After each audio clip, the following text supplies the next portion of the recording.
வணக்கம். சற்று முன் கிடைக்கப்பெற்ற மிக முக்கியமான செய்தி ஒன்று வெளியாகி உள்ளது. திராவிட முன்னேற்றக் கழகத்தில் கூட்டணியில் கடும் மோதல். ஒற்றுமையாக இருந்த கூட்டணி கட்சிகளை ஒரே ஒரு வார்த்தையால் பிரித்துவிட்டார் விஜய் அவர்கள் என்று சமூக வலைதளங்களில் வைரலாக பரவி வருகிறது. அதாவது திமுகவின் கூட்டணி கட்சிகளில் ஒன்றுதான் விடுதலை சிறுத்தைகள்.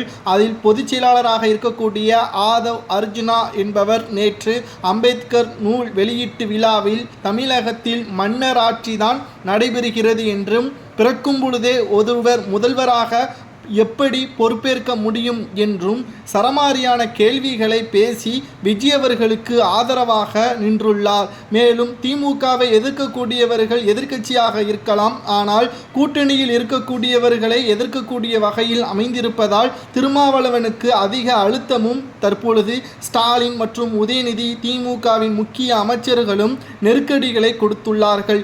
இதனால் திமுகவின் ஆதரவுகளை பெறுவதற்கும் அவர்களை எதிர்க்காமல் இருப்பதற்கும் திருமாவளவன் அவர்கள் பொதுச் செயலாளரை பதவியில் இருந்து நீக்க உள்ளதாக செய்திகள் வெளியாகியுள்ளது.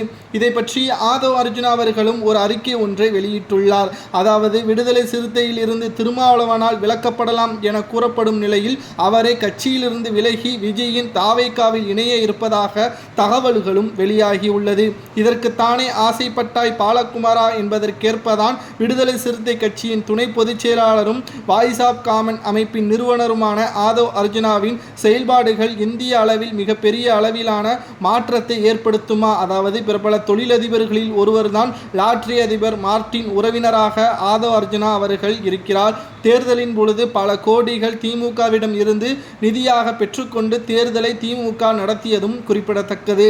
அதற்காகத்தான் ஆதவ் அர்ஜுனா அவர்கள் பேசுவதெல்லாம் அமைதியாக பொறுத்து கொண்டிருந்த திமுகவின் நிர்வாகிகள் தற்பொழுது எல்லை மீறி போகக்கூடிய காரணத்தினால் இனியும் இவரை விட்டு வைக்க கூடாது. திமுக கூட்டணி கட்சி தொடர வேண்டும் என்றால் திருமாவளவன் உடனடியாக ஆதவ் அர்ஜுனாவை நீக்க வேண்டும் என்றும் பேசியிருக்கிறார். இதனால் ஆதவ் அர்ஜுனா அவர்கள் தானாகவே விடுதலை சிறுத்தை கட்சியிலிருந்து விலகப் போவதாகவும் அவருக்கு நெருக்கமான வட்டாரங்கள் தெரிவிக்கின்றன.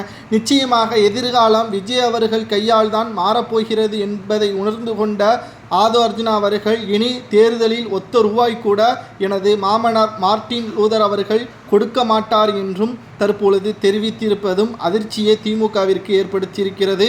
ஆதவ் அர்ஜுனா அவர்கள் மன்னராட்சி தான் தமிழகத்தில் நடைபெற்று கொண்டிருக்கிறது என்று கூறுவது சரியா தவறா? பிறக்கும் போதே ஒருவர் முதல்வராக எப்படி பிறக்க முடியும் என்று ஸ்டாலினையும் உதயநிதியையும் குறிப்பிட்டு பேசியது சரியா தவறா என்பதை மறக்காம கமெண்ட் வாயிலாக கூறுங்கள். நன்றி, வணக்கம்.